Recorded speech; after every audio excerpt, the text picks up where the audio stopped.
today we're doing a whole lineup of different environmentally themed Skype a Scientist live sessions. We did plastic pollution, we're doing climate change right now, doing biodiversity at 3:30 p.m.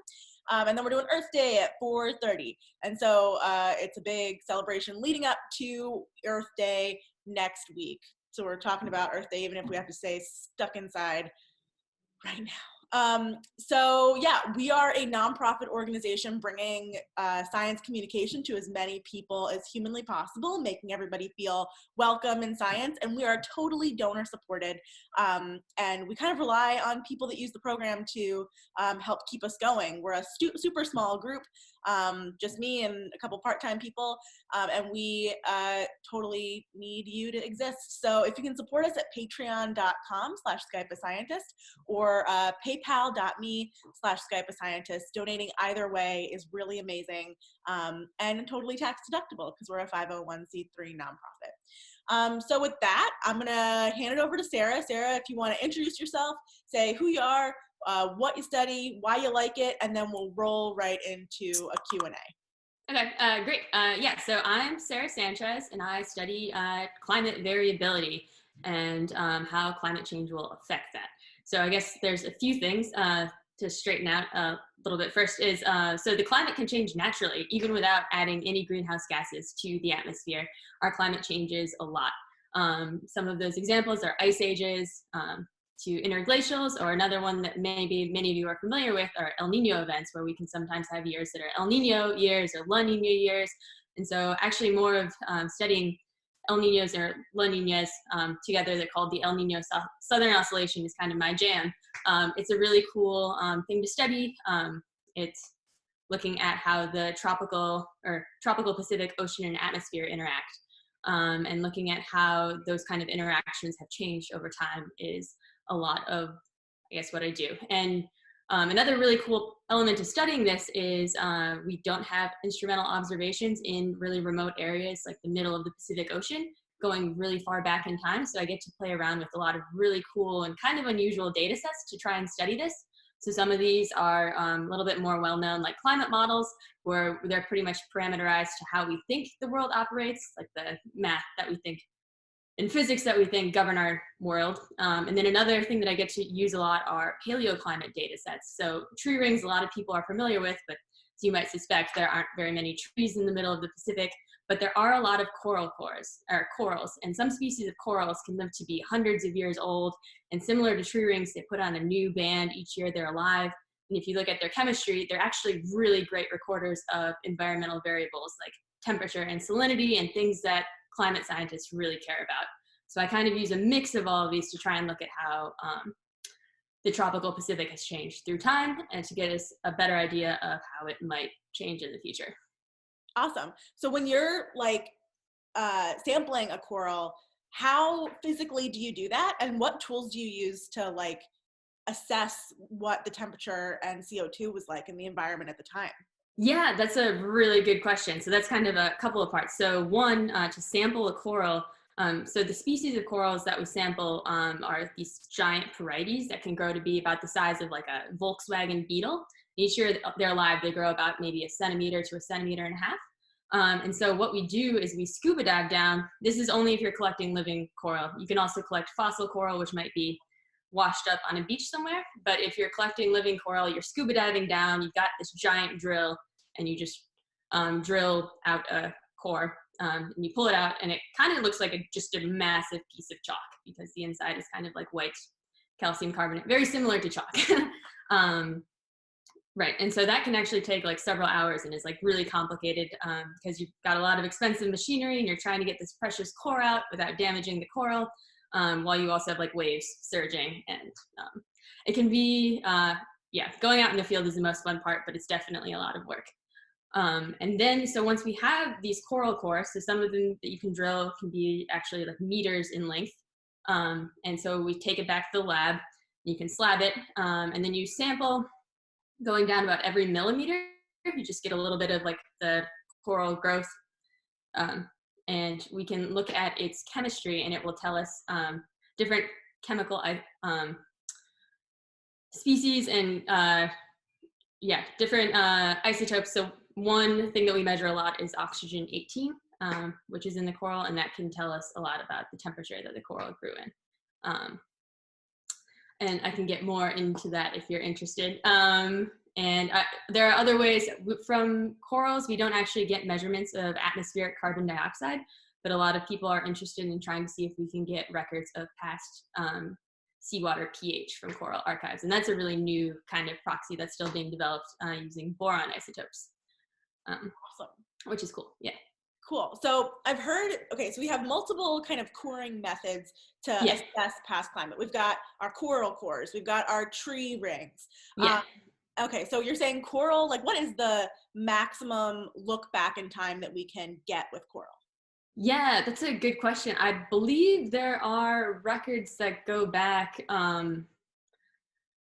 at least several 100,000 years. They might even be million years from like the far western Pacific, but those aren't living corals. So sometimes what will happen is a coral dies underwater, but then I don't know, it can get like washed on shore and we can find a fossil coral and then sample that. And then using other sorts of geochemistry, we can kind of tell when that coral was alive. But still, if we look at that fossil coral's geochemistry, we can tell, I don't know, we can still get kind of monthly resolution data from whenever that coral was alive. So there are really cool archives. There's a lab at Georgia Tech run by Kim Cobb, who has this really cool archive of just climate variability over the central tropical Pacific going back like over the last 1,000 years, or now she's got another one that like kind of goes back about 7,000 years, but where it's just kind of spliced together these modern and fossil corals that give a lot of data. Amazing. So do corals go back farther than ice or trees would go? No, not consistently. So with these fossil corals, I mean, it would be great if we could just know like how old it is, but it's actually a lot of work to kind of get it at the right point in time. And a lot of these fossil corals are maybe like 100 years long max. So you just kind of have scattered snapshots at random points in time. But ice cores, you can get continuously like resolved samples going back in time. Trying to think of like the longest ice core I know of. One really famous one goes back 800,000 years. It's 2 miles long. Like it was this giant international collaborative effort. And it just gives like really good data, and it's just kind of continuous as you're able to sample back in time. So it would be amazing if we could do that kind of thing with coral data, but we can't. That is wild. Okay. Yeah. So we've got a question, and this well, anyway, I'm just gonna ask it. How do you drill the coral without hurting it? Yeah, so you can't say that it's totally harmless. First off, you have to get a lot of permits from the country that you're going to, and then there's international CITES permits, which is, I forget what CITES stand for, but it's something like endangered species something. But first off, there's a huge permitting process, so you can't just willy-nilly go in and start grabbing living coral. But what we try to do is try to make it as harmless for the coral as possible. So coral is just like this crazy animal. And so the boulder corals that we sample, all of the polyps on the outside of this boulder are kind of the living part of the coral. And so when we core, we are killing the living part of the coral that's on the core that we take. That's just going to be gone. So that's maybe like 3 inches in diameter or something from this core. But you try not to touch the rest of the coral while you're drilling. And then after we extract this core, we do plug up the hole with some marine-friendly epoxy. So we don't want any sort of other animals or algae getting into that core, being whole and like damaging the coral afterwards. And so a lot of these sites we go to with other marine biologists, and so people are able to keep an eye on like where we've drilled, and we can kind of see how well the coral is doing afterwards too. Awesome. Have you ever personally found a fossil? Yes. I guess it kind of depends on like what kind of context we're thinking of as like a fossil. Like when I was doing undergraduate research, I got to work on doing sampling some marine sediment cores, which are another paleoclimate archive that we haven't actually talked about, where you're actually looking for kind of fossilized like bugs in the water, sometimes called foraminifera, and we're kind of picking those out of the marine sediment to look at their chemistry. But I personally have only really worked with modern or like living corals, collecting them. So what part of the coral is alive? So it's just kind of that uppermost like thin layer. So like some of these boulder corals I said could get as big as cars, but it's really just maybe like I don't know, like half a centimeter at the top where it's kind of like living. It's really small, but yeah, they're not as lively as other animals that you know of, but or might think of, but they're still technically an animal. The closer you look at a coral, the more alive it looks, for sure. Yeah. I mean, when you get up close, like kind of scuba diving, you can kind of see, I don't know, like if there's like a current or something, like you can kind of see some of the polyps like close up or something, which kind of gives you a sense of life. Friend does work developing like really high resolution, like cameras for microscopes that you can put underwater, and he's done some work actually looking at how corals behave underwater, and you can actually see some sort of like cool interactions that take place. Awesome. So I'm pretty sure this question was submitted as a joke, but I'm legitimately interested in the answer. Yeah. So the question is, does coral poop? And I don't know, like. Yeah, I don't think. Yeah, no. Like, from like symbiotic algae that live inside of them.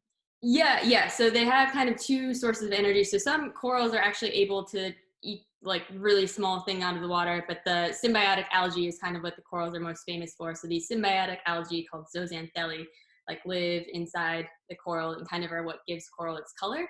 And so these algae kind of take in sunlight and give off nutrients that the coral then uses as food, and then in return the coral kind of gives these algae a place to live. And I don't know, as the coral is growing, what it's doing is it's constantly excreting like calcium carbonate. I've always thought of it more akin to like growing hair or growing fingernails, but I guess maybe no one ever told me that. I wouldn't think of it as poop. I don't know. But they are like, there is some sort of output that they're constantly building upon. Right, cool. I feel like if they're eating plankton, they've got to be pooping, but like I've never really thought about this question before. But anyway. Yeah, me either. I know some more people that are more coral biologists that I'll be sure to forward this on to them. It's a bit off topic for today, but yeah, no. It's a good question. Yeah, solid question. Okay, so Alexander would like to know, how will climate change affect extreme weather like tornadoes?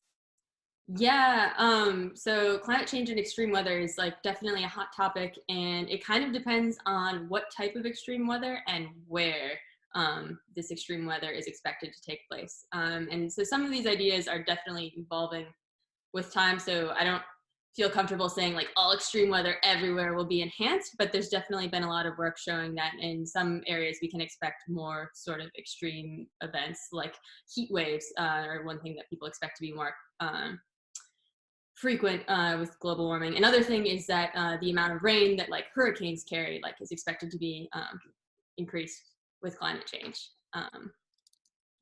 But yeah, I think it's kind of too complicated of a thing to just give like a broad brush, like everything everywhere would be more intense.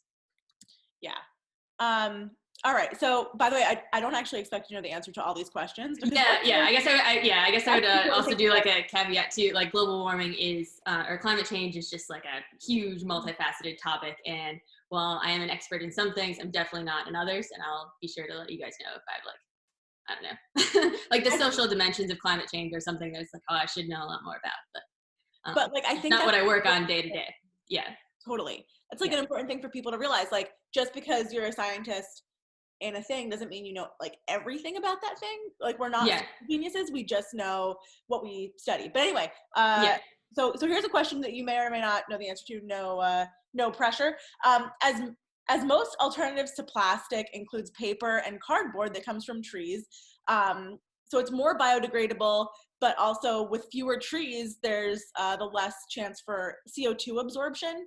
So like when we weigh that against plastic use, do you know like what may be better or worse? Yeah, I actually don't know the answer to this. I think it's a complicated issue. I guess I've have a few friends that study plastic things, so I'm more inclined to just like we should just get away from plastic and find other ways to buy our grocery, or maybe more like cloth reusable bags would be best. Yeah, but I can't really say what the pros and cons of each.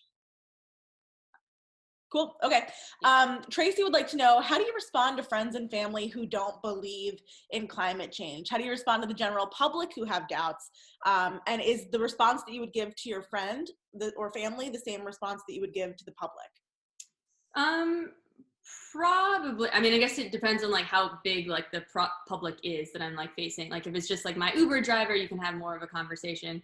But yeah, so when talking to family, I tend to like try and, I don't know, I think if you go in saying like, you're wrong, and then just like try and yell at them, like no one's going to listen to you.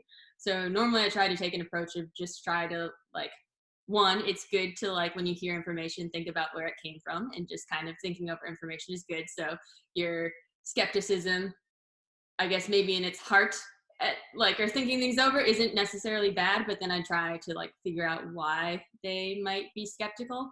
And then it turns out like, I don't know, if you get down to it, a lot of people, it seems like their skepticism is more that they just don't really think that there's anything we can do about it, or it's not really their problem. And so it's not so much that they doubt the science, it's more that they doubt like that it's our job to act, which is more depressing than anything. But depending on what exactly their where their skepticism lies, you can probably then angle the argument. Yeah, I think when you're approaching these kinds of things, it's as important to listen as it is to go on with your argument, because you really have to understand where the person's coming from to like know how to approach it. Like it's not like I have my be all end all message for my science. It's like you gotta, it's a conversation. Yeah, also if you just starting like by saying like, well, I know everything and you know nothing, so you're just gonna listen to me, like your point's not gonna get across really well. And instead you might actually get more of like a knee-jerk reaction of them just being like, well, you're extra wrong now. I'm never gonna agree with anything you say. Yeah, that's a really, really important lesson for people approaching these topics to learn as early as possible. Yeah, I mean, I guess I'm maybe still related to that, like questions that I do tend to get that are maybe more valid related to the science are like, how do we know that one, like this is like new, or how can we even like know like that CO2 is rising over long time scales, and how do we know that people cause it? Like there are some like good answers. One, like we've been measuring carbon dioxide in the atmosphere since like the mid 1950s, like 1956. Charles David Keeling started measuring CO2, but then when you combine that with ice core data, which actually has like bubbles from the atmosphere inside, you can actually, and the atmosphere is pretty well mixed, so carbon dioxide levels at one place aren't wildly different from another location. They match up quite well. And through this, we can have like carbon dioxide values going back hundreds of thousands of years in the past. And then there's kind of a human fingerprint on fossil fuel burning, where the carbon dioxide that we're adding to the atmosphere is isotopically lighter than the carbon dioxide that you normally find in the atmosphere. So you can actually then measure the CO2 for what the isotope composition is. And we've seen this effect where there has been this lightening of like atmospheric CO2 that is linked to fossil fuels. Very cool. Yeah, but there's lots of questions and answers. So. Always true. Yeah, complicated stuff. So here, okay, so right now we're in this like very strange time where we're all stuck inside, and there's less air travel, there's less people driving, there's less people just producing stuff because we're all sitting on our butts. So do you think, so one of the questions that we have in here right now is, do you think that Earth is getting a break from pollution? And then a side question is, do you think we'll be able to see in these records that we use that are generally over pretty long periods of time? Like, are you going to be able to see in the trees in 50 years that we're all sitting on our butts right now? Yeah, that's a really good question. Actually, there have been some listservs that I'm on that like people are like kind of asking these kind of questions of whether or not we'll see it. I think I don't study as much of just kind of like short-term pollution output, but I don't know, looking at the newspaper, there are a lot of articles on just like smog and local levels of pollution decreasing. So that probably has an effect on a global scale. And then looking at like these global scale records, like atmospheric CO2 levels, like it is possible that we could actually see it on like this kind of economic shutdown in like these sort of global climate records. I guess it kind of depends on how long and how severe the shutdown is. Yeah. Here's a more coral biology question. Can coral communicate and think for themselves? I mean, I guess it kind of depends on what you call communication and like thinking. Like communication, I'm sure they can like excrete chemicals to like tell the other polyps around it like kind of what's happening, or I don't know. I'm actually, first off, I will say I'm not an expert in this, but but I don't think of corals as like a thinking kind of being. They're just kind of staying alive. Totally. So I'm an invertebrate as well, just I study. Okay, yeah, so yeah, I'll yield to you here. Yeah. So, I'm gonna say generally no, although it's really, really hard to measure animal intelligence when you aren't that animal, because we tend to always put like this, we're viewing it from a human perspective. So if they're not talking with language, if they're not social like we are, it's really hard for us to kind of envision what their life is like and what their communication is, what their thinking is. But corals definitely know the difference between their friends and not them. Like coral is one of these strange animals because it has like every polyp is an individual. Yeah. But like the whole rock is also like an individual. So it's like, it's all really quite confusing. So they do communicate in terms of like, hey, I'm another one of you versus, hey, I'm not. And they'll also battle each other and like excrete, like they fight one coral to another. So that's like a communication. But I'll leave it at that because this is not my session. This is a climate change session. Yeah, no, that's good. I was gonna try and, I was thinking of like the battling thing, but then I was just like, I don't actually know. I'm not even gonna say it because I don't know enough about it. Here's a question. Does coral have predators? Again, maybe I might yield to you. I don't really think of corals, my sense of it, again, I'm not much an expert in coral biology, is like they don't actually have like things that hunt them, like to eat them, but they do compete with other species underwater for resources.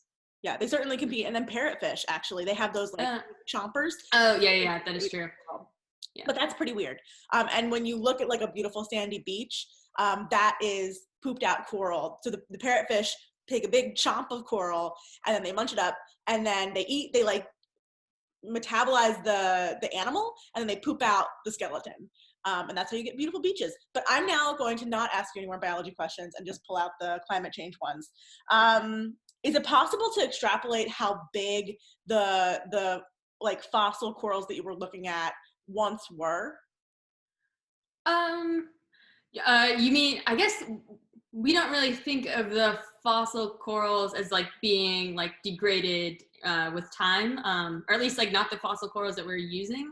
Generally we want kind of like a pristine fossil coral because like if a lot of things have happened to it to maybe wear it down or erode it, like that's probably changed the chemistry. So probably the fossil coral that we're finding is mostly what it was. Cool. Let's see. Oh, here's a nice one that I just accidentally scrolled away from. What was your favorite aha moment in your research? And what do you think is the coolest fact from the work that you've done? That's a good question. Biggest aha moment.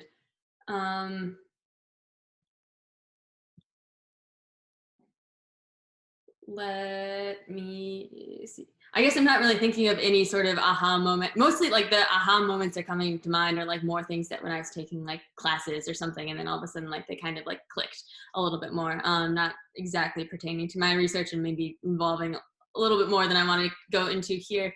But I guess one important fact from my research, and I think a kind of growing body of research, is just kind of that natural like unforced climate variability is still really, really strong. and matters a lot in like the climate that we see from like year to year. And we're still working hard to try to be better at predicting it. And even if we do have like, you know, like one colder year or something, it's still consistent with our idea of like what global warming is. And so it's kind of this combined effect of like how the climate varies just on its own, and how climate change is warming the earth in general, that kind of determines our outcome. But I guess the main thing is that unforced climate variability is also like really, really powerful. So, totally. Awesome, thank you. Matt Klein would like to know, what are 3 actions that students can take to protect coral around the world and generally be better for the environment? Yeah, that's a good question. I don't know, maybe someone who like actually does more impact stuff might have a different answer, but some of the things that I can think of are, one, kind of limit our plastic usage. Like stop using straws or plastic bags a lot, because even it's really, really depressing, like when I've gotten to go to like some of these really remote places for work, some of which are like islands that aren't even inhabited by people, and you go to the beach and there's just all this plastic garbage like washed up, and like the nearest humans aren't like for thousands of miles away. So I guess one is just really try and limit our plastic intake. The other things that are probably useful to help protect corals are probably kind of putting in an effort to stop global warming. Global warming kind of has a multifaceted impact on coral reefs. One is just corals really have a small tolerance for like really wide temperature ranges, and so they kind of get extra stressed when it's when provided with warmer sea surface temperatures. But global warming also has introduced not only extra carbon dioxide to the atmosphere, but also extra carbon dioxide to the ocean. So there's ocean acidification, which is also really rough on corals. So trying to limit carbon dioxide emissions is probably another thing that's really helping, good for corals. And then probably thirdly is, I would say, be wary of like, well, not wary, I don't know, like invest in sustainable fisheries and stuff. In a lot of developing regions, especially, a lot of the fishing practices are like quite unsustainable and damaging to coral reefs. Totally. Yeah. What do you wish policymakers would do to help with climate change? Well, yeah, so I kind of wish that they would make take a lot of the decision making just out of like the average person's hands. Like, I don't know, like most of the average person, especially now, is just like trying to get by. Like they're not really going to be like installing like solar panels on their own house and like really like switching the grid up. Like you kind of need a lot of financial security and just money to make these changes on your own. But if the policymakers were funding like more green research and kind of like forcing companies and power grids to kind of be more sustainable, like I think that would have the largest impact than everyone kind of making their own choices independently. Yeah. So if you're a student in a high school and you want to maybe influence the people who run your high school to like reduce the carbon footprint of the whole school, do you have any recommendations for what they should advocate for? Not offhand, but that's really cool that you want to do that. I mean, I bet like you probably not the first high school student, or maybe not high school student, but there's probably other high schools out there that have tried to take their high school into a greener direction. And they probably have data on like what they did and what that impact was. Awesome. There's a thing called Project Drawdown, and that gives a whole big list of things that we as a whole people can do to positively affect the situation that we're in. So if you want to take a look at that, that can maybe bring some inspiration. I think like the top ones are things that you probably can't really do. Like I think number one is like properly disposing of refrigerants, which I would never have thought of. And another one is like educating women in third world countries, everywhere, but that's where I think the most increase is needed. So So anyway, if you're looking for inspiration, Project Drawdown is super cool and very like research based. Next question. Do you think that climate change and the threat to biodiversity are linked? Yes, but I would also maybe add another thing in there. It's just like we have more humans on the planet than ever before, living a quality of life that people haven't lived before. And so it's kind of like the combined influence of climate change, which is partially caused because of like human influence, well, totally caused by human influence, are kind of leading to this loss of biodiversity. But yeah, I totally think that they're linked. Yeah. Is there a difference between climate change and global warming? No, it was just kind of a PR move. Global warming kind of had a lot of people beginning to scoff at, like, but it was cold here on this day, like, therefore global warming is false. And also global warming is only one part of like the climate change problem. As I mentioned before, like ocean acidification is a huge problem that again is caused by the increase of like carbon dioxide in the atmosphere. So the decision was kind of like climate change better describes like all of these effects, so, or processes. Yeah.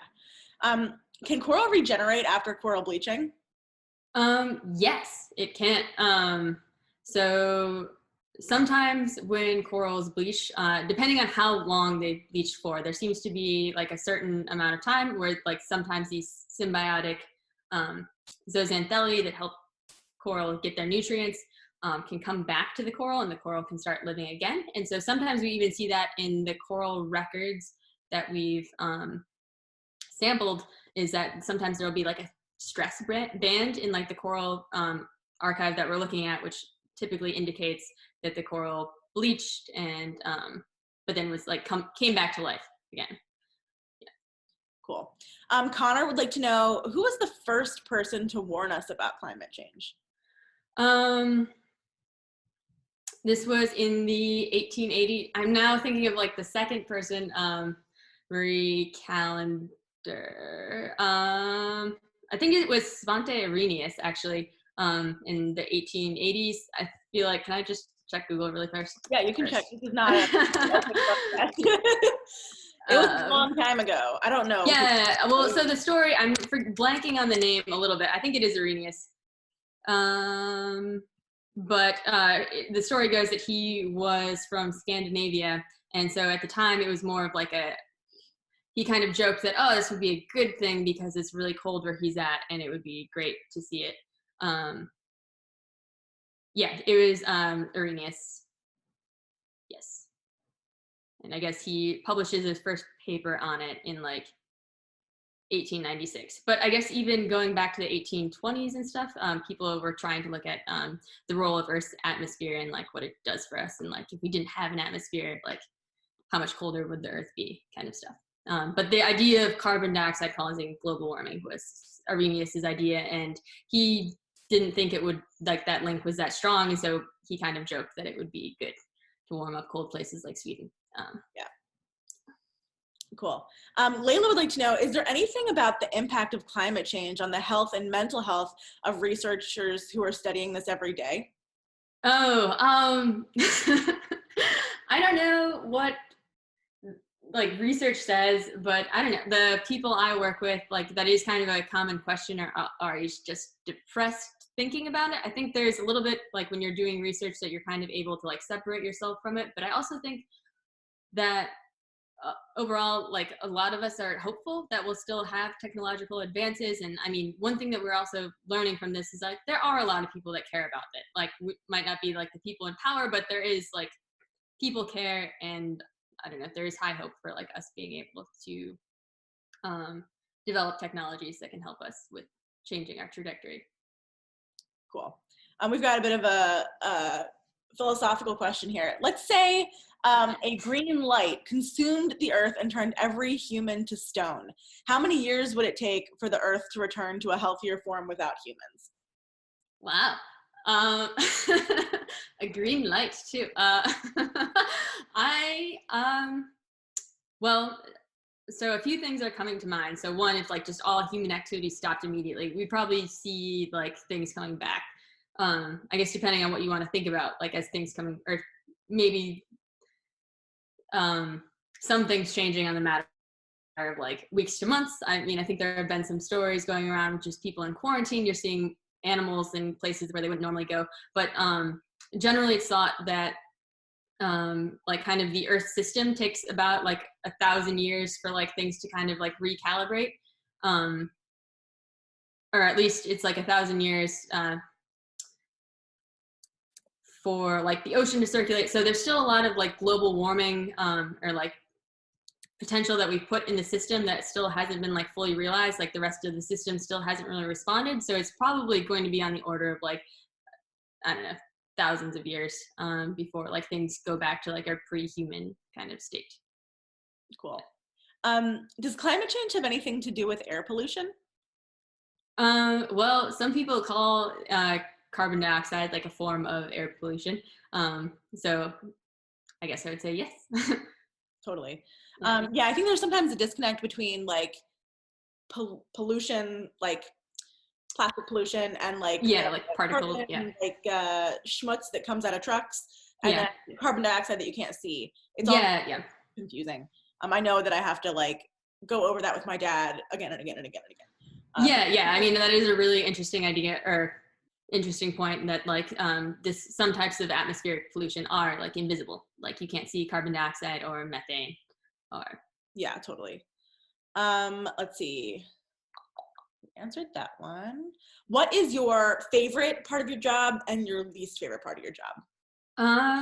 My absolute favorite part of my job is probably when I get to go into the field, which I've been doing less and less of recently. But just getting to go to these coral reefs has been like incredible. Like I was originally like from like Muncie, Indiana, like didn't even grow up near an ocean. Getting to go to like these crazy, really remote locations are like truly special. My least favorite part of my job is so much like you just end up spending so much time like by yourself, like doing research.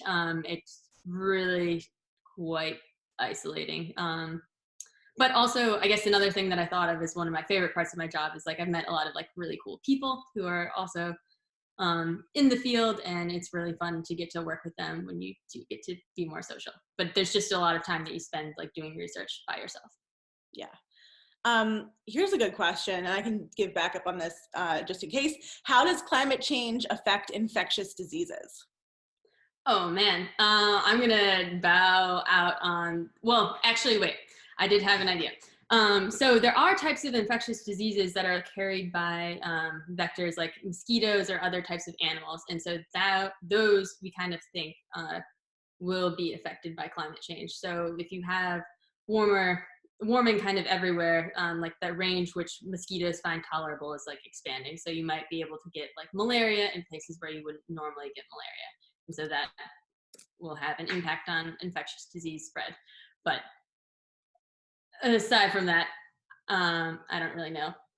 Sarah, I don't know if you have any other things. Yeah, I was do you have any ideas? Mosquito-borne illnesses, because as the range expands, we're all just in. Ooh, whoops. Yeah. Yes. So, awesome. Here's an interesting question. What is your opinion of wax worms that can eat plastic, and do you think that might be helpful in the future? What kind of worms? Wax worms? Worms that can like eat plastic? I'm going to say I haven't heard of this until now, but that seems super cool. I mean, that would be wild. I don't know how it would work. Like so as I mentioned earlier, there are like just there's plastic like everywhere. I don't know like if these worms might outcompete like local worms and if there'd be problems with that, but I don't know, like if something can actually eat through plastic, that seems pretty good. Yeah, totally. I'm all for it. Let's play with that. And the next question, if all of Earth's ice melts and flows into the ocean, what would happen? Particularly Earth's rotation? Oh. I don't know if it would, all of Earth's melting, The only way I'm thinking that if all of Earth's ice melting like could impact Earth's rotation is maybe if it was like all the ice melt was because like some sort of like asteroid hit the Earth and like melted everything. I don't think that there's any reason to expect that Earth's ice melting would alter rotation unless Oh, you know what? okay, unless like it's like because it's at the poles and you might then be changing like the kind of center of mass, but I don't. Let's change the question to be about like, Yeah. what about the gyres in the ocean? Because that's in a sense rotation. Yeah, but predominantly driven by wind, I guess, and just Earth's rotation. So in pretty much all the ocean basins, you see kind of a similar kind of type of ocean circulation. I'm gonna like center in the North Pacific because that's kind of where I tend to think about things most,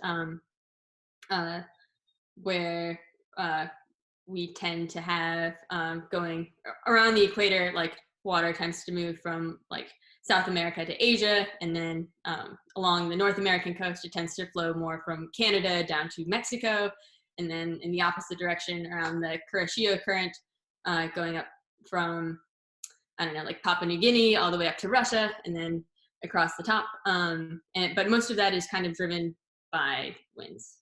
And I don't think that it would have, if all of Earth's ice melted, I don't think that would be too heavily affected, but it could really highly impact thermohaline circulation, which is more famous in the North Atlantic, which tends to drive a lot of Earth's like deep ocean circulation as a whole.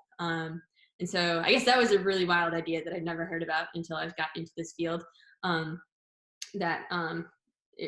think it was Wally Broker that first kind of termed this idea as like the global conveyor belt, but it's the idea that a lot of these wind-driven gyres and differences in water density can drive like global ocean circulation. And so I guess maybe the main center point of this, I'm really rambling now, sorry guys, is up near the North Atlantic.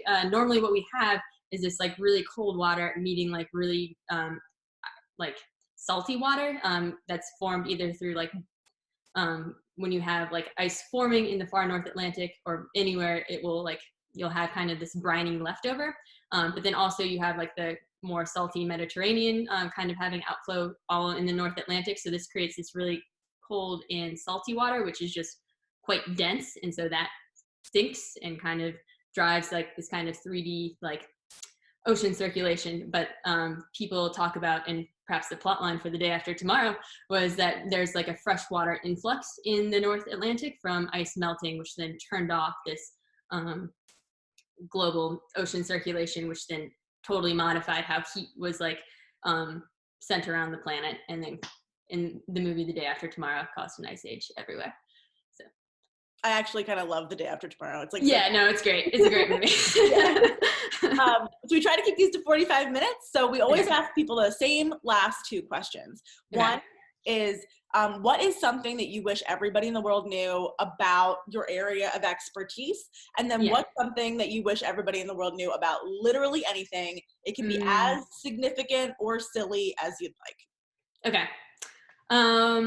Okay, so I think the one that I think I wish people knew about my field is actually one that I kind of touched on earlier, is that like natural variability is still quite strong, and we'll see it in just like the global mean temperatures. And just because we have a year that wasn't warmer than the year previously, perhaps due to like a large El Nino event or La Nina event or natural variability, it's still consistent with the idea of global warming. Global warming is kind of looking at, or climate change, it's looking at kind of mean temperatures going out decades to centuries, and just what happens on the order of like 1 to 2 years doesn't kind of disprove or prove any sort of theory. Things that I wish people knew in general, I have two ideas for that. One is, I really didn't know this until I was like mostly through my undergraduate career, but anyone can get involved in scientific research, especially it's a lot easier if you're located at or near a university. But when I was an undergrad, it really was just a matter of emailing a few professors and just being like, I think this sounds cool. Do you have anything for me to do in your lab? I just kind of want to see what research is like.